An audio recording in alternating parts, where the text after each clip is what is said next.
Tragedy has struck Bangkok earlier this morning. Now, this as a gunman opened fire at the busy Ortorkor market in Chatuchak, killing at least 6 and injuring others. Now, the violence unfolded near the Kanjom Phalang donation point in the fresh market zone, sending shockwaves through early morning shoppers. Now, the suspect, who was dressed in black and military pattern shorts, was armed with a handgun. That's what we're getting to here. Now, after the rampage, he briefly fled, then shockingly turned the gun on himself and killed himself. In the process, he died at this scene. Meanwhile, police have sealed off the area and have launched a full investigation. The motive for the attack remains unknown as of now. Meanwhile, a video of the horrifying moment is already circulating online. In fact, for more on this, journalist Amit Khanna joins us straight from Bangkok.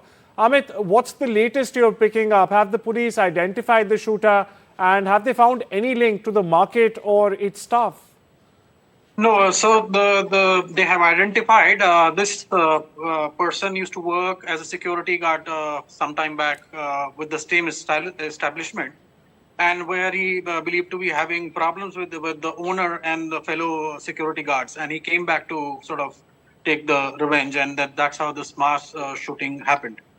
So this is primarily a food market which sells fruits and seafood, and it's mostly crowded. And are you picking up, what are you picking up regarding security measures? Are there any new security measures which are being considered for public markets in response to this attack?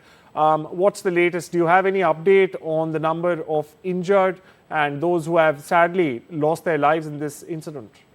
No, see, this is simply targeted at that establishment only. So there were no other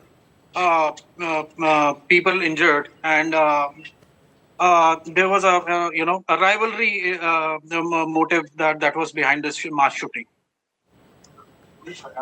Well, thank you so much for getting us the latest. Then, of course, we'll keep on following this development. For now, we shift our focus to Washington, where Donald Trump has announced a deal with the European Union to, in fact, end 4 months of difficult negotiations, to say the least, between Washington and Brussels. And he's done this to avert a damaging transatlantic trade war. Now, the U.S. will tax European goods, including automobiles, at a 15% rate, while U.S. exports to the bloc will not face any duties. Trump said he called this deal a giant deal, while Ursula von der Leyen, the EU chief, in fact, said it was a steady deal which she saw coming. Here's Trump and von der Leyen for you. They are going to agree to invest into the United States $600 billion. All of the countries will be opened up to trade with the United States at zero tariff. We are agreeing that the tariff straight across for automobiles and everything else will be a straight across tariff of 15%. I think it's great that we made a deal today instead of playing games and maybe not making a deal at all. I think it's, I'm going to let you say, but I think it's the biggest deal ever made. Thank you very much. We have a deal. We have a trade deal between the 2 largest economies in the world. And it's a big deal. It's a huge deal. It will bring stability. It will bring predictability. That's very important for our businesses on both sides of the Atlantic. It's 15% tariffs across the board, all inclusive. So it's a good deal. It's a huge deal. Yeah. With tough negotiations. I knew it at the beginning, and it was indeed very tough, but we came to good conclusions for both sides. Over in the Middle East, Israel has announced it would pause fighting in some parts of Gaza each day to, in fact, allow Palestinians access to minimal aid. Now, this comes amid growing international condemnation over the territory's humanitarian crisis.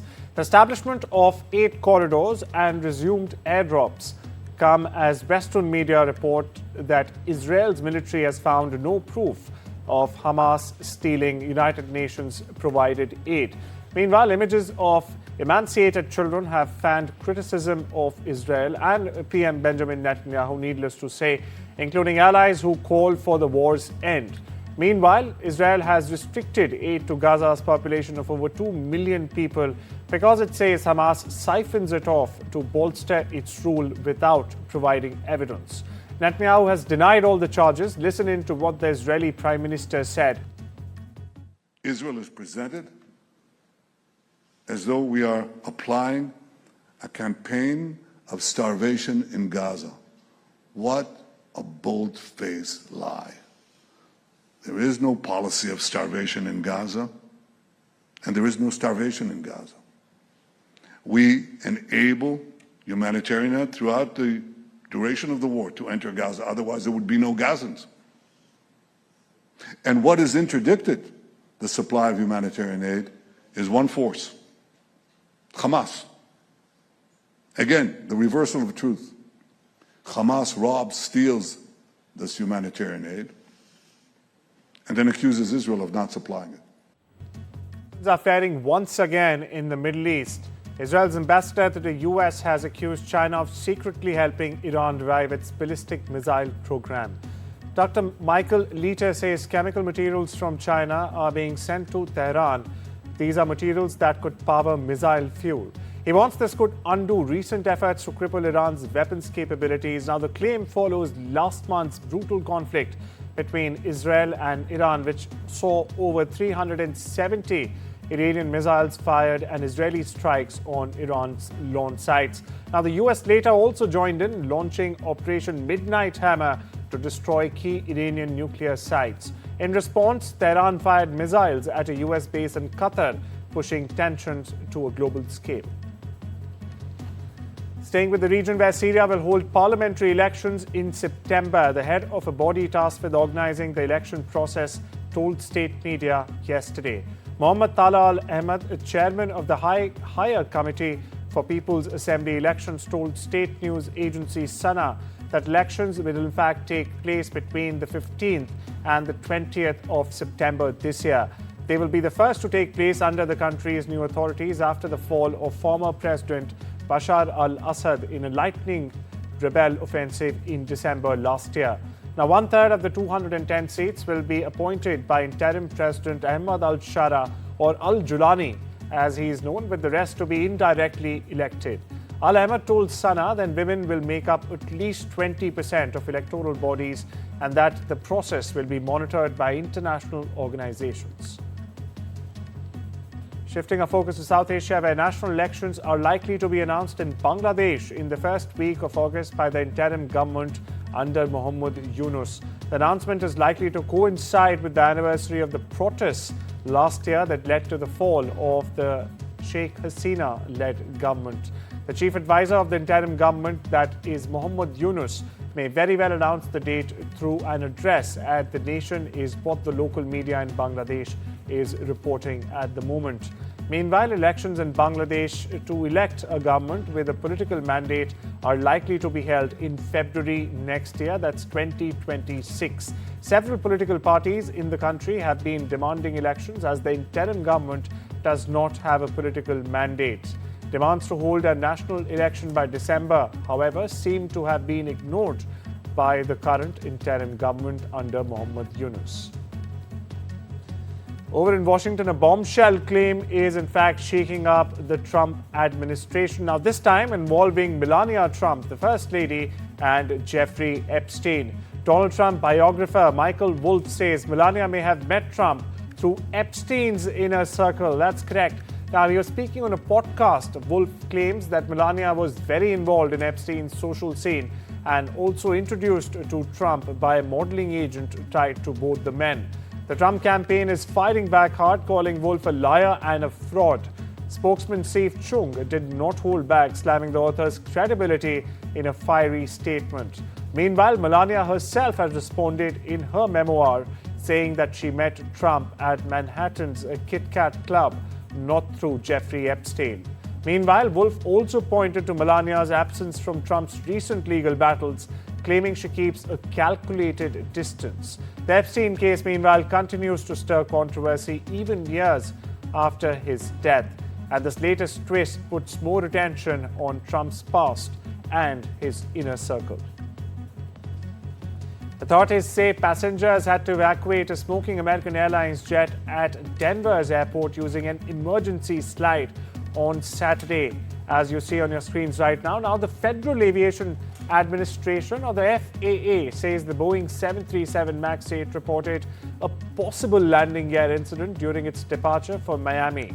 Local media aired video showing passengers, including some with small children as well, sliding down the chute. Some tipped at the end and fell onto the runway. Meanwhile, one passenger was also taken to a medical facility, while 5 others were evaluated for injuries but did not need hospitalization. Firefighters extinguished a fire on the aircraft. The FAA, meanwhile, plans to investigate the matter. Here's more. Look, it's shaking. The plane just caught fire. The plane just caught fire.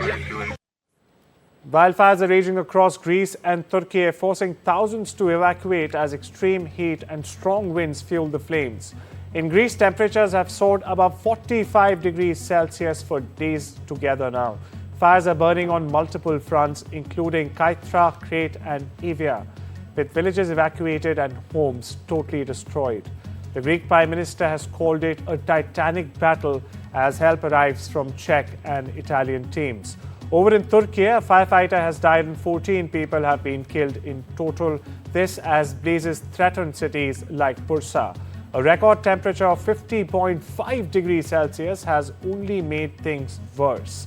Now, as conditions remain critical, rescue crews continue to fight what officials are calling an environmental disaster. Rescue forces were urgently mobilized to protect the lives and property of the residents as persisted heavy rainfall triggered disasters across multiple villages in Beijing's 3 suburban districts. Several rescue teams advanced into the disaster-hit areas, with one team successfully reaching the Fengjiayu town in the Chinese capital Sunday morning. As of 4:30 p.m. local time Sunday, power supply had been restored in 16 of the 118 affected villages across Huaguanqi, Meon and the Yaxin districts, while 7 out of the 19 flood-damaged road sections were also repaired. While thousands of Thais fleeing the armed conflict with Cambodia have to find refuge, one place in Thailand, in fact, has opened its doors to evacuees of a different kind: pets. In the southern province, several crates, in fact, were placed under cover at the front of the local livestock breeding and research center as temporary kennels. There were 5 dogs and cats staying at the center as of Sunday morning. Meanwhile, food and pet supplies from their owners were placed on top of each cage. Officials said that the livestock department has tasked provincial offices to open space for pets and cattle as well of owners who fled conflict zones. Canine athletes were stoked to attempt 2 world records in Dorset, southwest England on Sunday. Now, a group of dogs and their owners at the Branksome Dane Shine Beach tried to break the official world records for the 50-meter human and dog paddleboard sprint, plus the most dogs on a giant paddleboard.